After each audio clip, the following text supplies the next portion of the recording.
Hello, I'm Kyle Neal, the Instruction and Digital Archivist at UWSP. I was asked to give you a summary of events at the library and archives, not directly relating to your assignment on censorship, but related to the broader culture surrounding censorship and which contains aspects that you might find interesting for the purposes of your assignment.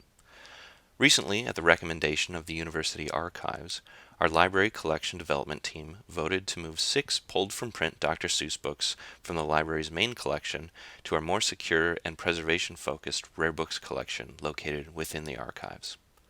Before I get into the details of our decision, I want to provide some cultural background which led to the decision. Dr. Seuss Enterprises, the business that oversees the Dr. Seuss estate, ceased the publication of 6 Dr. Seuss titles due to what they judged to be racially sensitive imagery. These included And to Think I Saw It on Mulberry Street, If I Ran the Zoo, McElligot's Pool, On Beyond Zebra, Scrambled Eggs Super, and The Cat's Quizzer. This type of decision is not unique, as publishers choose to cease printing titles for a variety of reasons all the time. The difference in this situation is that the decision by the publisher became very high profile due to a broader cancel culture embrace of the decision. The relation to censorship here lies in the cancel culture movement. The bandwagon ideology that if someone finds something personally offensive, that something should be made unavailable to everyone. This stands in contrast to a personal boycott, where if someone finds something offensive, they choose not to partake in that something and leave others to make their own decisions. It was because of this cancel culture embrace of the publisher's decision that led to this Dr. Seuss case to becoming high profile.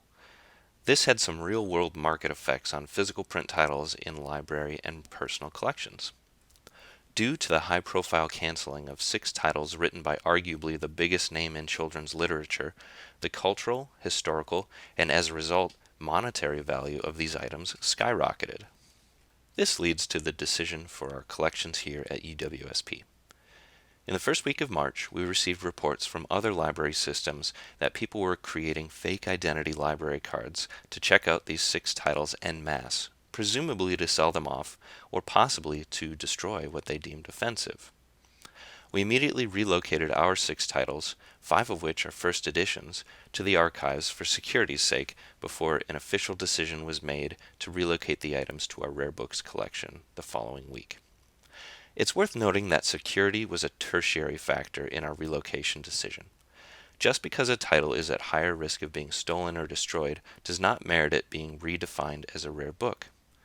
We define rare books as scarce, in this case, no longer in print, and a combination of other factors, in this case, heightened cultural, historical, and monetary value. Through the combination of these 4 factors, we deemed these 6 titles to now fit the definition of a rare book, meaning they are now items worthy of long-term preservation. When the relocation proposal was presented to our librarians, 2 things were made very clear. First, this was not an action to validate cancel culture. This was a recognition of a market trend and societal shift in perspective surrounding these titles as physical items. As curators of our rare books collection, our archivists recognized we were now in the possession of very valuable objects that merited preservation. Second, the relocation was not a measure in censorship. As information professionals, our librarians and archivists are in the business of access to information. The UWSP libraries do not engage in censorship. We believe in responsible access to information through the recognition that if something is deemed offensive, that does not require the user to be offended. Information deemed offensive still has educational value, and we provide access to all sorts of information, recognizing that students can learn from information responsibly.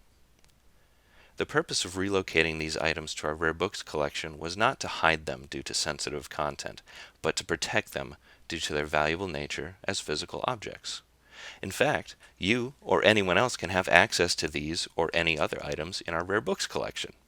They are still discoverable in our catalog, as are all of our books, and you may visit the archives to view these items. Whether you want to research with these Dr. Seuss first editions, or look at our volume of the History of the Council of Trent, simply so you can brag to your friends that you touched a 400-year-old book.